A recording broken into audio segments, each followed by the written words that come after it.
Hello and welcome back to another episode of Oxygen Not Included, Aquatic Planet Pack DLC. Despite having roughly 62,000 calories, I am slowly running out of food. I have been printing food from the printing pod, and I only have enough soda canes planted for 4 dupes, as they take 4 cycles instead of the 3 cycles that Mimu does. I need 7 plants to feed 1 dupe.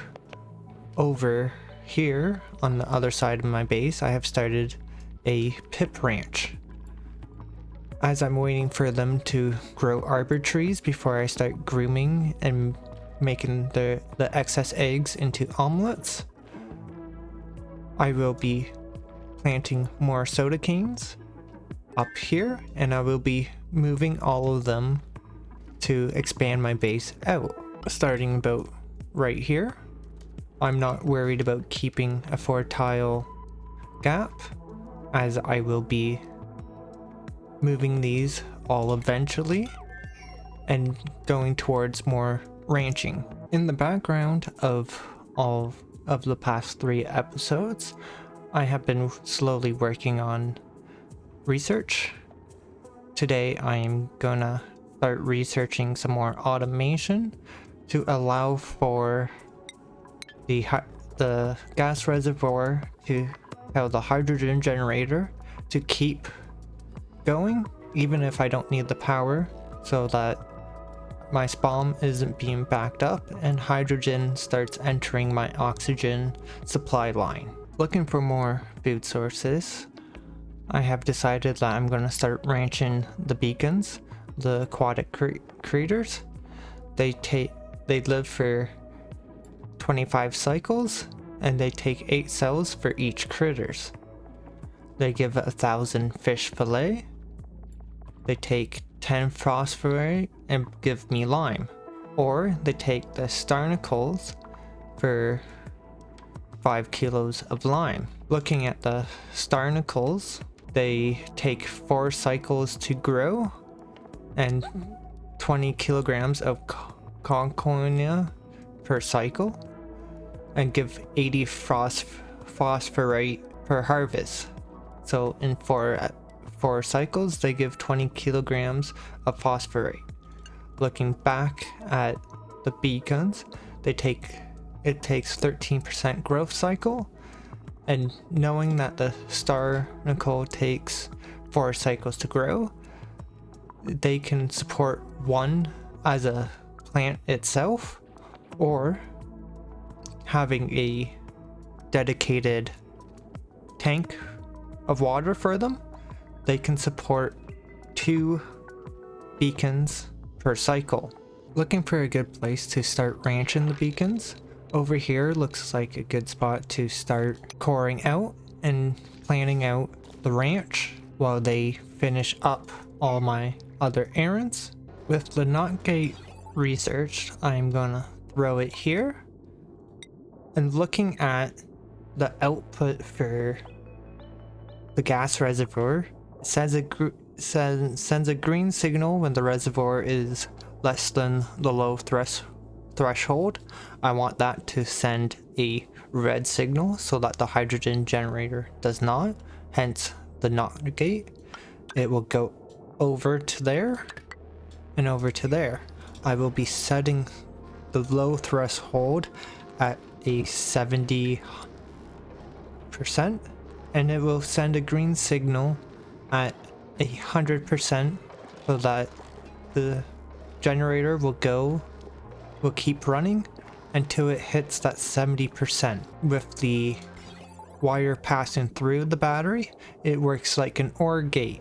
So if the NOT gate is sending a green signal, the green signal overruns the red wire from the smart battery. On my next pod, this Quinn here looks to be a good digger. Quinn here will become my primary digger. Despite having not enough calories and my calories dwindling over time, I still can find food around the planetoid to sustain Quinn. Welcome to the colony, Quinn. Over on my priorities, Lindsay, who is my primary digger, will become a primary builder with digging as a secondary. Quinn will get the digging, and over on the skills, since Quinn starts with a point, I will put in super duper hard digging. Although it doesn't allow for very hard for material mining, I can mine abyssallite, diamonds, and obsidian around the geysers. The next skill point I will put into hard digging. Even though this puts me into a deficit for morale, Quinn will get the morale bonus that they need. Over on the schedule, I will move Quinn to the second schedule so that I can have work being done while the other dupes are asleep. With my beacon and Starnicle Ranch area being cored out, I'm going to start building the bottom floor of where they will be. Now, the maximum room size for the stable is 96 tiles.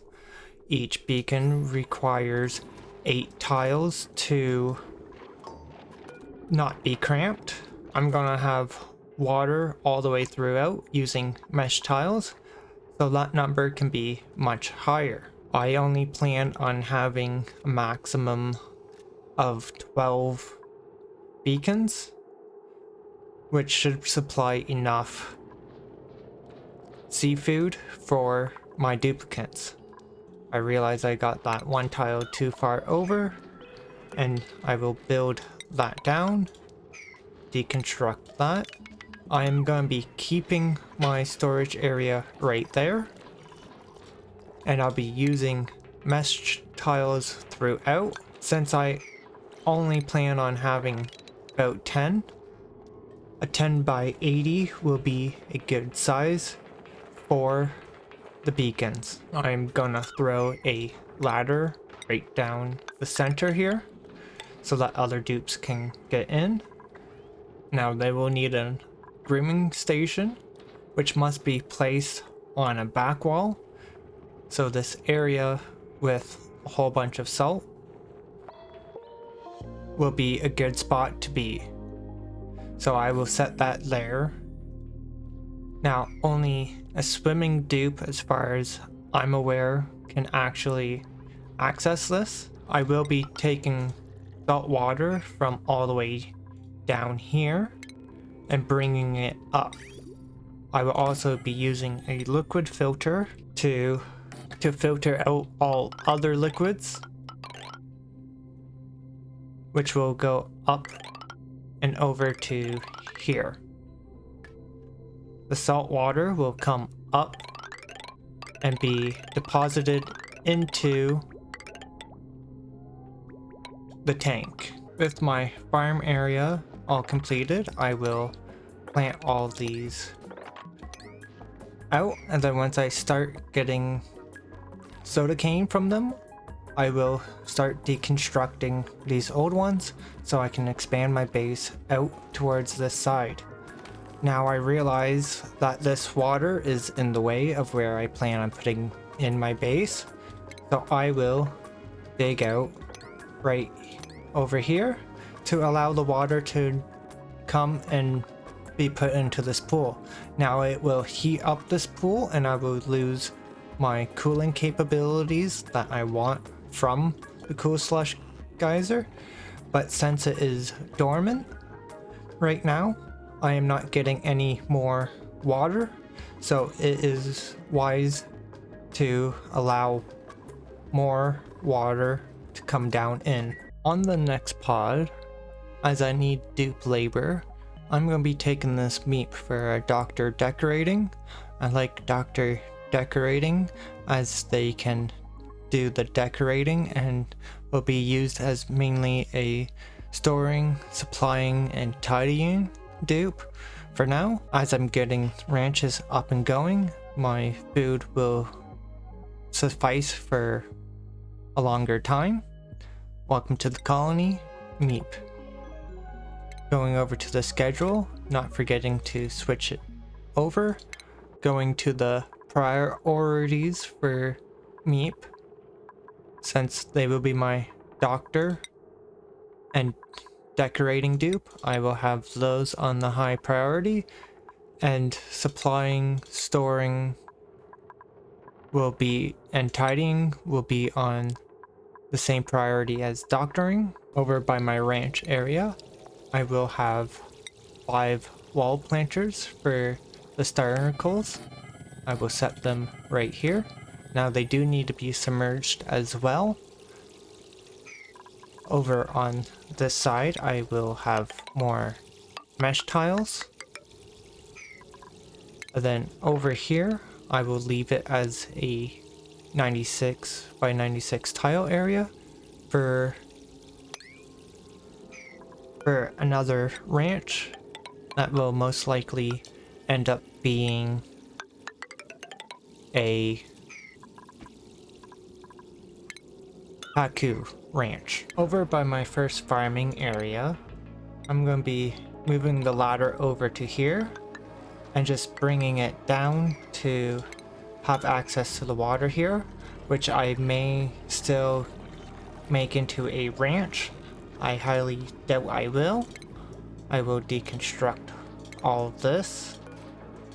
I will be leaving the farm tiles in for now to allow more food stockpile, because I plan on printing more dupes this episode. I'm still waiting for my ranch, my pip ranch, to get up and going. It is pretty close to having the first tree grown. For some reason they did not want to plant in this tile, so I skipped over it. But I am now out of arbor trees to be able to plant any more using the pips. I'm also out of cots, so over here I will be putting in another barracks. I plan on having a bathroom right around here, maybe on this first layer right here. I have yet to decide where I'll put that. But for now, I will carry it out and carry on. I will be throwing in all the cots to start moving the duplicants over from here. I've threw in 2 cots up here because I plan on printing 1 more dupe this episode. Down over here, I will be putting in 3 lavatories, 2 showers, and a couple of sinks. Now going on to the math for the polluted water, looking at the lavatories, they take in 5 kilograms of water, but they produce 11.7 kilograms of polluted water. So over in this back area here, I will need a hydroponic farm, and that will be for the overflow. I will be throwing a thimble reed right into it.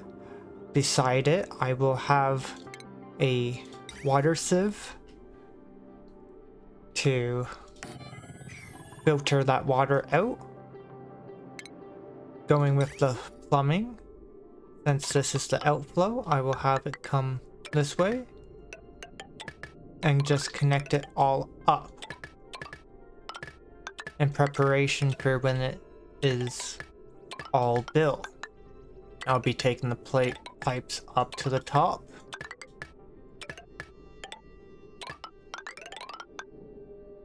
Now, I like doing a overflow system with a bridge.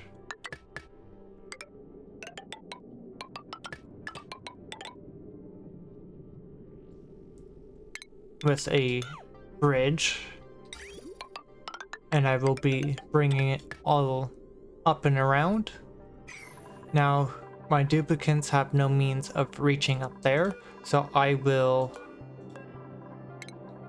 put in the water sieve after I have this built, because I will use a couple of ladders to reach the top up here. With my washroom all done, I am bringing up a pipe from the spawn to fill all the water so that I can start the process of the refinement and get refiber for Atmo suits for later on. And over here I am gonna deconstruct these old beds for them all to start moving over here. I plan on having an Atmo suit dock down here and one up here, with both of these being exits. I have planned for an area of about 10. Starting from here, there will be now that I have the washroom with all the plumbing, I am gonna deconstruct the old bathroom so that I stop wasting dupe labor bringing bottles of water and cleaning out the outhouses. This next pod I'm going to be taking this Joshua is a good all-round dupe, and I will need the help with the ranching and the farming. So welcome to the colony, Joshua. On the next pod, after careful consideration, I have decided to take this Stinky, mainly for the supplying, so that dupes can just go to an operating task. For my last pod of the day, I'm going to take this Frankie as an operator. With all the trees in my hip ranch finally growing, I am going to turn on the grooming station to allow them to be tamed. When they're tamed, they will produce eggs at a much faster rate. I will also build another incubator for those pips. Over down here, I will build incubations for the Beacon Ranch. I have already set up the fish feeder and the fish release for when I'm ready for when this fills up. I also moved the vent right here to have water all the way underneath here so that the carbon can flow down. This is going to wrap it up for this episode. If you have any comments about this episode, please leave it in the comment section below, and if you want to see anything in future episodes, please comment as well. Have a good day, and thank you for watching.